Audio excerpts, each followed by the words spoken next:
Bonjour à toutes et à toutes et bienvenue dans l'émission 100% Paris Turf. On va commencer par avoir une pensée pour la famille de Franck Kahn, disparu tragiquement cette semaine. Cette émission lui est bien évidemment dédiée et il manque à tout le monde dans le monde des courses. Sans transition, je vais présenter mes trois collègues, à commencer par en dessous de moi, Sébastien Piata. Sébastien, bonjour. Salut François, salut à tous. Arnaud Lecomte est également avec nous. Bonjour Arnaud. Bonjour François, bonjour à tous. Et le pronostiqueur vedette, il adore ce mot et je le sais, de Paris Turf, Cédric Bloquet. Bonjour Cédric. Salut à tous. Allez, on va commencer tout de suite avec le prix de saut. C'est une épreuve pour des femelles de 5 ans. Sébastien, à toi la main, tes deux préférés dans cette épreuve. Ouais, on lance le bal avec des concurrentes qui ont pour une certaine marge de manœuvre. Je considère que c'est le cas du numéro 5, Chiara Santini, qui vient de renouer avec la victoire sur un parcours à main droite. C'est une jument qui est en gros retard de gain. C'est d'ailleurs ce que son entourage avait déclaré dans le tour de cours du meeting d'hiver, que vous pouvez encore d'ailleurs retrouver sur pariturf.com, placement de produits effectué. Chiara Santini, pour moi, c'est la base incontournable de ce premier rendez-vous. Et le deuxième? Et le deuxième, c'est le numéro 6, Ilka de Bertrange. C'est plus ouvert en revanche pour les accessites. Ilka de Bertrange est une concurrente qui fait plus ou moins toutes ses courses, qui arrive en forme dans ce prix de série. Je considère qu'elle est capable de terminer dans les trois premières. Arnaud, c'est à toi. J'ai pris la même, Erad Santini, qui a 2 parcours dans les jambes. Elle aurait gagné pour sa rentrée. Elle a été absente longtemps. Visiblement, elle est déjà revenue à un très bon niveau. Elle est en gros retard de gain. Dans cette catégorie-là, ça devrait passer sans trop de problèmes. J'ai mis une autre concurrente qui a été également un petit peu sur l'arrêt pendant un an. C'est Héroïque Delo qui a joué de malchance lors de sa plus récente tentative. Après, elle enchaîne un petit peu les périodes de forme et les périodes où elle est absente. Donc, à voir ce que ça peut donner. Mais à ce niveau-là, je pense qu'elle est tout à fait compétitive et elle peut prendre une place sur le podium. C'est le numéro 9. Cédric, tes deux préférés. Voilà, donc, comme mes deux collègues, j'ai placé le numéro 5 en tête, Chiara Santini, une jument qui a été absente pendant plus d'un an, sans doute en retard de gain. Et en deuxième position, j'ai placé le numéro 3, Elia du Garabin. Elle a été une seule fois déférée des 4 pieds, c'était sur une piste en herbe. Et l'autre fois, elle a joué de malchance dans la même course avec Auric Delo, ils se sont accrochés à l'entrée de la ligne droite. Après, elle n'a pas une marge de folie, mais je pense qu'elle est quand même capable de prendre un accessite. On passe à la deuxième, c'est le prix Philippe Durosier. C'est un groupe 2 au trot monté et ils ne sont que 7 au départ. Arnaud.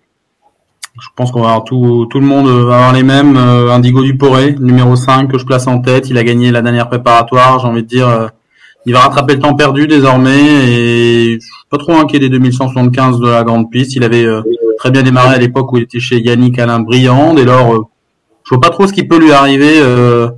Indigo Duporé est forcément deuxième position, Idéal Duchesne qui fait toutes ses courses, mais malheureusement depuis le prix de Vincennes, elle trouve toujours meilleure qu'elle. Néanmoins, elle fait toutes ses courses, elle est à chaque fois sur le podium et elle va démarrer très vite, peut-être se faire relayer par Indigo Duporé, à voir ce que ça va donner, mais ça paraît assez limpide. 5 et 7, c'est limpide, Cédric? Oui, moi j'ai mis les deux mêmes aussi, même si, comme l'a dit Arnaud, il y a quand même, on sait qu'Indigo Duporé il est meilleur sur les distances de tenue à Vincennes. Bon, maintenant, vu ce qu'il vient de faire, on s'attend à une logique confirmation. Et j'ai mis Idéal Duchesne aussi en deuxième position, même si avec Inès Desriou, elle se tient quand même d'assez près. Mais je pense quand même que sur ce parcours de vitesse, c'est une petite préférence pour Idéal Duchesne. Sébastien, Indigo, Idéal. Les deux, mon capitaine. Je vais pas reprendre les arguments convaincants d'Arnaud et de Cédric.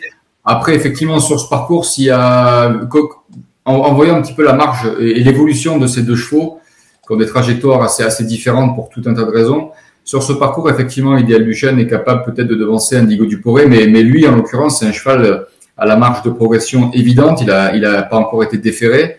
Il sera chaussé dans cette épreuve. C'est clairement un cheval qui peut courir en cornulier. Donc, malgré le parcours de vitesse, je vois Indigo Duporé devant Idéal Duchesne. On passe à la troisième épreuve, c'est le prix de l'heure avec une attraction dans cette épreuve, le numéro 10, Galestet, qui reste sur 12 victoires consécutives, si j'ai bien compté. Cédric, tu l'as mis en tête? Oui, je l'ai mis en tête, effectivement. Alors, c'est vrai qu'il a fait sensation à plusieurs reprises en province. Maintenant, là, quand même, il change de registre. Il a jamais gagné sur un parcours de tenue de la grande piste. Mais bon, c'est un cheval dur. Je pense pas quand même que ça va lui poser un gros problème. Son entourage a fait appel à Eric Raffin quand Anthony Barrier ne peut pas le mener. Donc quand même, c'est un remplaçant de luxe et je le vois quand même confirmer. Mais attention, numéro 5, Gamin Jabba, le pensionnaire de Jean-Michel Bazir. L'autre fois, il manquait d'un parcours. Je pense qu'il est sur la montante et surtout, il retrouve Jean-Michel Bazir aux commandes. Donc attention à ce numéro 5, Gamin Jabba. Sébastien. Jean-Michel Bazir, toujours redoutable à Vincennes et transcendé lorsqu'il s'agit du week-end du Grand National du Trot. Donc attention, effectivement, le chiffre 13 pourrait porter bonheur ou pas à Galested. On souhaite effectivement pour la beauté du sport que cette série se poursuive parce que c'est un cheval qui devient très attachant, que les turfistes suivent désormais à chacune de ses tentatives. Et en valeur, aujourd'hui, je pense que Galested est encore meilleur que Gamin Java. L'autre a été préparé pour ça. Il est confirmé sur les parcours de tenue de la grande piste. Il est pieds nus. Il peut y avoir match. Il n'y a pas eu beaucoup de fois des matchs pour Galested cette saison. Là, il peut y avoir match. Arnaud, il y aura un match ou pas? Je vais rejoindre les collègues. Ouais, malheureusement, j'ai pas mis Gamin Jabba en deuxième position. J'ai tenté un truc un petit peu plus spéculatif. Galested, Charlie Marie, Eric Raffin, Charlie Marie. Finalement, ce sera Eric Raffin aux commandes. Bien sûr, il sera encore plus appuyé à la côte que Charlie Marie dans le sulky. Charlie trouve qu'il est quand même de mieux en mieux, donc il connaît pas trop sa limite. Là, il va peut-être l'atteindre parce que Vincennes, c'est quand même pas tout à fait pareil, 2850 de la grande. Néanmoins, assez nettement en tête, et j'ai mis Even Steven, le numéro 1, en deuxième position, un cheval qui a bien couru à 2 reprises sur l'hippodrome de Vincennes. Il n'a pas fini très loin de Gamin Jabba récemment. Il a terminé de bonne manière. Je pense que c'est un cheval sur la montante. Alors certes, il a peut-être pas les moyens de faire le tour des autres, il va falloir faire petit parcours, mais s'il y a grosse bagarre en tête, il peut venir choper peut-être une deuxième, une troisième place. On passe à la 4e, c'est la finale du Grand National des amateurs. Sébastien. Finale du Grand National des amateurs, avec pour moi un cheval qui est pas forcément déclassé, mais qui a une toute première chance, c'est le numéro 11 Guématin, qui a déjà fait ses preuves au niveau professionnel. Il forme un très bon tandem avec Barbara Guéné, il a été préparé pour cette course. On en parlait ce matin en conférence de rédaction de Paris Turf, que la réussite de Guillaume Gillot est assez exceptionnel depuis le début du meeting d'hiver. C'est le professionnel d'ailleurs qui dispose du meilleur coefficient de réussite dans les 3 premiers. J'ai tendance à penser qu'il est capable à nouveau de figurer dans la colonne des entraîneurs avec réussite dans cette épreuve. Moi, je vois Guématin, le numéro 11, gagner. Et puis, je lui ai associé, je crois, en toute logique, le numéro 14, Flaubert GD, qui est associé à un amateur de qualité, qui a des références aussi, et dans la catégorie qui nous intéresse, mais aussi à l'échelon supérieur. Donc, à mon avis, je m'attends à un duel entre le 11 Guématin et le 14 Flaubert GD. Cédric, le duo Barbara Guéné, Guillaume Gillot aussi? Alors moi, j'ai pris le même jumelé que Sébastien, mais dans l'ordre inverse. C'est-à-dire j'ai mis le 14 Flaubert GD en tête. Il a terminé bon 5e du Grand Prix de la ville de Caen, derrière Delfino. C'est quand même pas le même lot. Et il faut savoir que Flaubert GD et Guématin se sont rencontrés une fois cette saison. Et Flaubert GD avait pris le dessus sur Guématin, c'était à Châteaubriand. Donc en toute logique, j'ai remis le même jumelé dans l'ordre 14-11. Attention, Arnaud, quel ordre? J'ai pas pris les deux mêmes, j'ai hésité Flaubert GD à le mettre deuxième. Moi, je suis tenté un peu par la spéculation. Guématin, forcément, il a gagné en 13-6 sur le parcours de tenue de la grande piste en professionnel. Là, en amateur, j'ai envie de dire, ça paraît presque facile, d'autant qu'il a pas été déféré à Mokanchy et cette fois-ci, il le sera. Donc les pieds ont été préservés. Je mettrai en deuxième position Glossy Boy, qui lui sera déféré des 4 pieds. Ça fait un petit moment qu'il ne l'a pas été. Il a besoin d'un rythme soutenu tout de même pour pouvoir pleinement s'exprimer. C'est pas un cheval qui a beaucoup d'injections. Et Glossy Boy, en étant déféré des 4, peut titiller Flaubert GD, que je préfère peut-être 2100 en grande piste. Flaubert GD, il faut que ça soit tout de même limpide. Et alors bon, pour la beauté en plus de la journée, si Benoît Carpentier peut rendre hommage à Francagne, il avait été son salarié pendant 7 ans. Ça peut être une occasion, et Laurie Delaunay, sa compagne, a jamais gagné encore cette épreuve prestigieuse dans le rang des amateurs. Il y a beaucoup de choses qui font que voilà, je me laisse tenter. Arnaud, tu as la main, on te la laisse pour la 5e épreuve, la finale du Grand National des Jockeys. Course difficile. Difficile parce que beaucoup de choix. J'ai tenté Eldorado Castellet de retour sous la selle après 2 courses dans les jambes. Le cheval avait gagné en 13 l'an dernier. Il avait été très régulier. Maintenant, il va quand même affronter les jeunes. Alors, j'ai pris un risque. Je vais pas dire le contraire. Il y avait le choix de Granit Mélois. J'ai mis de côté. J'ai mis Greta, le numéro 1. Qui court un peu rapproché, qui est vraiment sur son parcours de prédilection et 2007 de la grande piste. Faire attention les 200 premiers mètres, après on peut laisser glisser Greta. Elle est la moins riche, mais sans doute pas la moins douée, donc numéro 10, Eldorado Castellet, numéro 1, Greta. Sébastien. Moi j'aime beaucoup Granit Castellet qui a déjà battu Greta au passage, qui est un cheval qui n'a pas encore forcément tout montré dans la spécialité du trot monté, qui sera déféré des 4 pieds, qui, à mon sens, dans cette catégorie, a encore une petite marge de manœuvre. Donc, c'est mon favori et je vais lui associer le numéro 4, Galaxy d'Havane, qui est aussi très convaincante depuis plusieurs mois sous la selle et qui sera monté par Alexandra Brivard. Donc, je prends pas trop de risques, je crois, en proposant ces deux chevaux. Cédric, il y a un risque ou pas? Alors moi j'ai placé le numéro 7 en tête, Granit Mélois. Donc je vais rejoindre Sébastien. Il m'a beaucoup plu la dernière fois. Il a terminé deuxième de Get Love Vidéo en lui donnant une belle réplique. Get Love Vidéo, on l'a vu répéter dans le prix Paul Buquet. Et dans son tour de cours, Pierre Béloche m'a dit que c'est un cheval qu'il avait réservé pour cet hiver. Donc je le vois confirmer et lutter pour la victoire avec le numéro 4, Galaxy d'Havane, qui a bien gagné la dernière fois avec de la marge. Les œillères n'ont pas été actionnés. Donc je la pense également capable de confirmer, même si, comme l'avait dit Arnaud, ça reste une course assez ouverte quand même.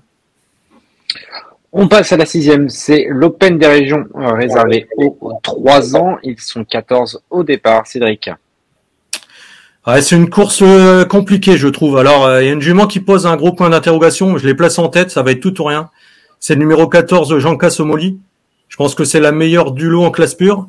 Bon, faut pas tenir compte de sa dernière course. C'est une course de rentrée avec son entraîneur Ostulki. Alors, elle a couru 5 fois avec Gabriel Gélormini qu'elle retrouve ici. C'est 3 victoires et 2 deuxièmes places face aux meilleurs pouliches de la génération. Et je pense que si elle prend un bon départ, elle reste capable d'épingler une telle épreuve. Et j'ai placé en deuxième position le numéro 11, Joker des Molles. Même si je le préfère un peu sur les pistes plates, ce Joker des Molles. Mais il vient de se balader là sur l'hippodrome de Nantes et donc même s'ils rentrent tous les deux la distance, c'est deux premières chances. Arnaud. J'ai pris aussi Jean Cassomeli, j'ai bien aimé sa rentrée. Jean-Paul Fichot, son entraîneur, était aux commandes, surtout pour la remettre en confiance sans doute. Après, il s'est retrouvé au mauvais endroit, à donner au vent et c'est normal qu'elle ait cramé, comme on dit, mais c'est de loin la meilleure du lot, de très très loin. Elle pourrait aller courir les bonnes. Elle était tombée sans doute un peu nerveuse avec les courses. Elle trouve l'occasion avec Gabi de remettre les pendules à l'heure malgré le rendement de distance. J'ai tenté Jézibel, une pouliche qui part au premier poteau. Elle est partie malheureusement au galop dernièrement. Elle sera à nouveau plaquée. Elle avait bien réussi au printemps. Dans les lots de femelles, là, il faut affronter les mâles. Donc petit désavantage, mais c'est le numéro 8 et je la glisse en deuxième. Sébastien. C'est ça parce qu'on est sur des finales interrégionales avec des rendements de distance, donc forcément ceux qui rendent la distance sont censés être meilleurs. Ce sera pas forcément le cas dans d'autres épreuves dont on va parler dans quelques secondes, mais je crois que là, en l'occurrence, les 2 plus riches sont assez nettement les 2 meilleurs du lot. Donc Jean Cassomoli, elle a bataillé déjà avec les meilleurs pouliches de sa génération. Il n'est pas impossible d'ailleurs que si elle rebondit éventuellement sur une belle perf dimanche, elle puisse à nouveau frapper l'élite dans quelques semaines. Donc c'est pour moi la favorite logique, même si effectivement il y a quand même un petit doute sur son état physique. C'est peut-être pas la Jean Cassomoli des beaux jours. Et puis Jacques Strike, qui est lui aussi un cheval confirmé déjà à ce niveau de compétition et qui pour moi est capable de monter sur le podium. Justement, Sébastien, on passe à l'Open des régions. Cette fois, c'est pour les 4 ans, c'est la 7e épreuve. Et on t'écoute, Sébastien. Ouais, là, il y a un grand favori, c'est Hino du Lupin, le numéro 8, évidemment. C'est sans doute l'un des meilleurs espoirs dans l'écurie de Jean-Paul Marmion. Vous savez que Jean-Paul Marmion, c'est un professionnel qui est très expérimenté, qui a dans son effectif beaucoup de chevaux. Et chaque hiver, il arrive à obtenir de bons résultats. Là, on a un cheval qui a une trajectoire extrêmement intéressante, qui est très performant déféré des 4 pieds, qui a gagné en force récemment sur la petite piste. Je le vois comme l'un des grands favoris de cette journée, qui pourrait d'ailleurs, mieux parler avant aux courses, sourire aux favoris. Alors, il n'y a peut-être que les outsiders qui vont gagner, mais avant le coup, on a l'impression quand même que c'est une journée qui peut sourire aux favoris. Donc, Hino du Lupin, c'est la base incontournable. Moi, j'aime beaucoup Imperial Mammon, le numéro 11, parce qu'il a été malchanceux la dernière fois. Yves Drouot a toujours beaucoup aimé ce poulain. Finalement, malchanceux la dernière fois, mais là, ça lui permet de disposer de conditions de course qui sont beaucoup, beaucoup plus avantageuses. En tête, ça me semble être une belle possibilité. Il y a de super chevaux au 25 mètres, mais là, pour le coup, rendre 25 mètres à Hino du Lupin et à Imperial Mammon, voire d'autres, ça me paraît extrêmement compliqué. Arnaud, même analyse? Oui, j'ai mis Hino du Lupin en tête. Pareil, rendre 25 mètres à ces chevaux-là, alors il y a la théorie, la pratique, mais sur le papier, ça paraît impossible. Alors, sauf grosse bataille entre peut-être Imperial Mammon et Hino du Lupin. Hino du Lupin va évoluer sur la grande piste, qui sera quand même un gros avantage. Dernièrement, comme a dit Sébastien, il a vraiment gagné en force, en puissance. Alors, il va pas se retrouver en tête avant le bas de la descente, ça c'est quasi certain. Mais alors, par contre, il est increvable. Et je pense qu'il va être très très dur à battre. Imperial Mammon a été malheureux, j'ai envie de dire un mal pour un bien. Maintenant, est-ce que Eric va courir offensif avec lui? Je pense que l'Imperial Mammon est meilleur quand même en venant sur les autres, pas trop faire d'efforts. Et puis quand on a Hino du Lupin devant, s'il a 2 au carré, il peut peut-être l'inquiéter. À voir. C'est une super course. Vraiment, en 25 mètres, il y a Inato Piergis, ça me paraît extrêmement difficile. Frédéric, pareil? Oui, j'ai placé aussi les deux mêmes dans le même ordre, hein, le 8 Hino du Lupin qui est le logique favori. Ils l'ont dit, il a gagné en rouleau compresseur. Maintenant, le lot est quand même meilleur que la dernière fois et il va pas se retrouver en tête tout de suite. Attention de ne pas faire trop d'extérieur quand même. Et il y a quand même plusieurs bons chevaux dans la course. Moi, j'en ferai pas quand même un penalty de ce Hino du Lupin, même si c'est la relève dans l'écurie de Jean-Paul Marmion. Je me méfie beaucoup d'Imperial Mammon. L'autre fois, il a jamais pu trouver l'ouverture. On sait que c'est un cheval aussi très estimé par Yves Drouot. Et ils ont fait de cette épreuve un objectif, donc je pense qu'il est capable également de gagner ce numéro 11. On passe à la 8e épreuve, c'est la finale du Grand National du Trot Paris Turf. C'est l'épreuve reine du jour, c'est le tiercé écarté quinté plus le top 5. Une épreuve où il y a 3 échelons de départ. Et Arnaud, qui sont tes 2 préférés dans cette épreuve? Non, j'ai fait dans la logique, je pense. Les 6 ans en priorité. Gently de Muse, c'est son objectif avoué depuis quasiment l'été. Jean-Michel Bazir a amené son cheval quasiment au mieux, j'ai envie de dire presque quasiment au mieux, car il aurait aimé faire la ligne droite récemment avec les autres. Il était par-dessus quand il a pris l'option de la corde. Il a pris un accrochage. Bon, bref. Là, déféré des 4 comme en dernier lieu d'ailleurs. Je vois mal Jean-Michel Bazir se trouver, donc ça paraît un soleil, ce Gently de Muse. J'ai mis en deuxième position Gamay de Liton, qui a retrouvé son vrai niveau, celui qui lui avait permis de gagner 2 fois l'hiver dernier. Il a été très convaincant à Moukanchi dans un excellent chrono. Je vois pas pourquoi il confirmerait pas. Cédric? Ouais, pareil, j'ai mis Gently de Muse aussi en tête. C'est l'objectif avoué depuis plusieurs semaines par Jean-Michel Bazir. L'autre fois, archi malheureux. Arnaud l'a dit. On va pas revenir sur sa dernière course. Et j'ai placé en deuxième position le numéro 2, Goéland Dauphin. Bon, l'autre fois, il était plaqué. On sait qu'il est nettement meilleur déféré des 4 pieds. Il faut pas le condamner sur une seule course. Il a eu un mauvais parcours. Il a fait ses meilleures performances sur les parcours de tenue de la grande piste de Vincennes. Je pense qu'il faut vraiment le racheter impérativement. Et Sébastien? Ouais, c'est pas aussi limpide que ça pourrait laisser supposer cette clôture du GNT. Alors évidemment, Jean-Michel Bazir, c'est le roi de cette course. Mais je sais pas, je m'attends peut-être à quelques surprises. Gently de Muse, c'est un très bon cheval. Il est 12,5 durant l'été sur les 2007 de la grande piste. Là, c'est un peu plus long. Première chance, assez malchanceux la dernière fois. Est-ce qu'il avait vraiment du très très très bon gaz? Je sais pas, c'est peut-être assez difficile à dire. Est-ce qu'il en manque pas d'une, peut-être? Alors Jean-Michel Bazir a dû monter les tours à l'entraînement. Favori logique, oui, mais moi je mets un petit bémol quand même le concernant. Et puis pour être un peu spéculatif, parce que je m'attendais à ce que mes 2 collègues mettent Gently de Muse en tête. Moi j'en ai pris 2 et je l'ai pas gardé. Donc comme ça au moins, s'il y en a un de nous 3 qui doit passer pour un idiot, ce sera moi. Mais ça c'est pas grave, j'ai l'habitude. Donc moi je vais faire confiance à Fakir de Maille parce qu'il m'a vraiment impressionné l'autre fois. Alors, il a été maintenu après enquête, il a franchi le poteau en vainqueur. C'est un cheval qui, lui, il est vraiment sur la montante, c'est un dur à cuire. Il a besoin de personne. Alors lui, c'est pareil, c'est pas un cheval qu'on va retrouver aux avant-postes dans la première partie du parcours, mais il peut faire 700-800 en roulé de loin. je pense qu'il peut regarder ses adversaires droit dans les yeux et je ne serais pas surpris de le voir réaliser une super perf. Donc je trouve que c'est assez spéculatif ce numéro 5 Fakir de Maé. Et puis Gamay Liton, il a vraiment gagné en cheval un peu déclassé la dernière fois à Mokanchi. Goéland Fort, Gamay Liton, c'est des chevaux qui se valent, hein, grosso modo. Gamay Liton a déjà eu l'occasion de battre Goéland Fort. Il est en pleine possession de ses moyens. Ça compte évidemment à cette période de la saison. Donc voilà, mon couplet, c'est le 5 Fakir de Maé, le 10 et le 6 Gamay Liton. On rappellera qu'Erdelio, c'est en tête du GNT devant Echo de Jean Le Scie. Vous n'avez pas évoqué ces deux-là. Voilà, ils n'ont pas de chance, ou pour une place plutôt. Ouais, c'est plutôt pour être 4e ou 5e en ce qui concerne Echo de Jean Le Scie. Erdelios, ça paraît encore plus compliqué, même si elle dispose d'un engagement idéal. En plus, elle a un degré de forme sujet à caution, donc moi je suis pas trop emballé par Erdelios. Vous êtes d'accord, messieurs? Moi non plus, pas emballé Erdelios. C'est coach Chancy, j'aurais bien aimé le voir D4. Il ne l'est pas, mais c'est pas un cheval qui peut être déféré trop souvent, et il a fait l'impasse sur Mokanchi. Ça, c'est plutôt bénéfique quand même, parce qu'enchaîner les courses avec Feur, Nantes, c'est pas évident. Pareil, grosse bagarre. En fait, c'est vraiment les circonstances de course dans plusieurs compétitions de la journée qui peut permettre à des attentistes parfois de faire la différence et de créer des surprises. Il semble y avoir des favoris très solides. Mais, comme a dit Sébastien, c'est pas du tout cuit.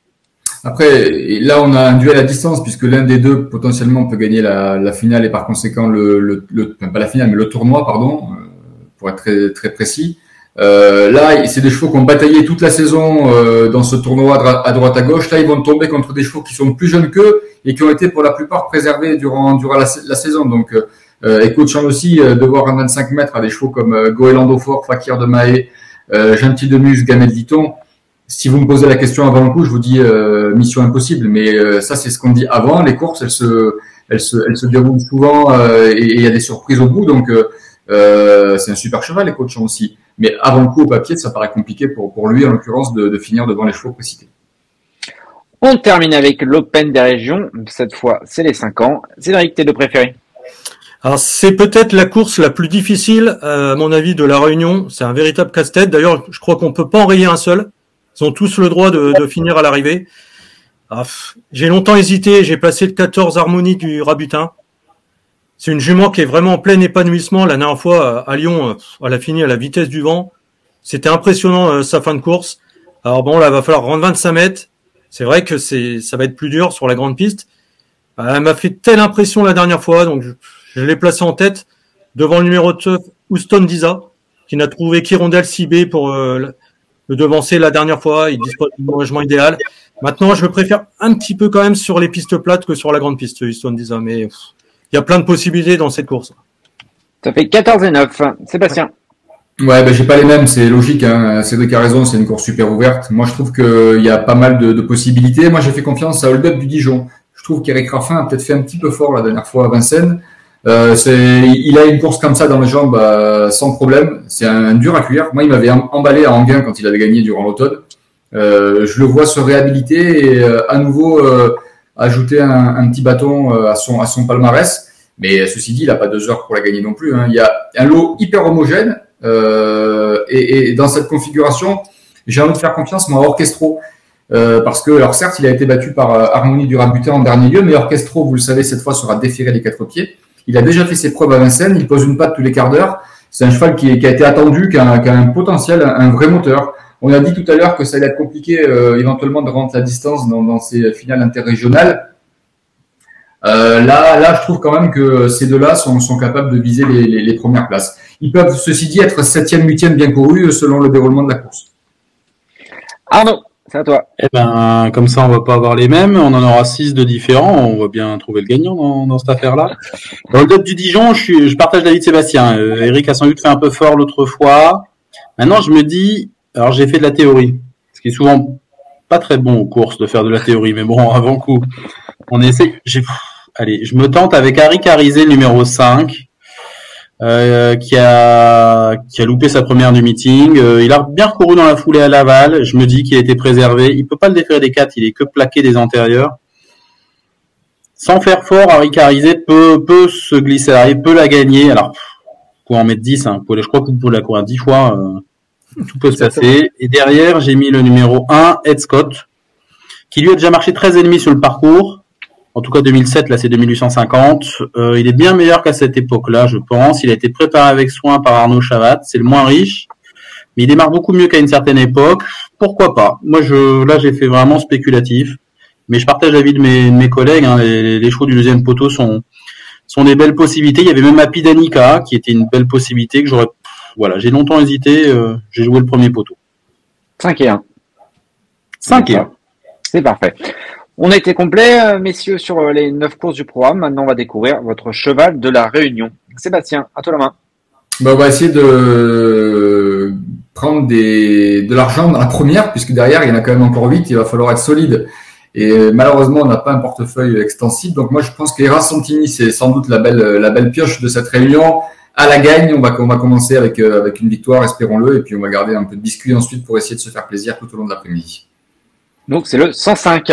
C'est ça, monsieur. Exactement. Arnaud.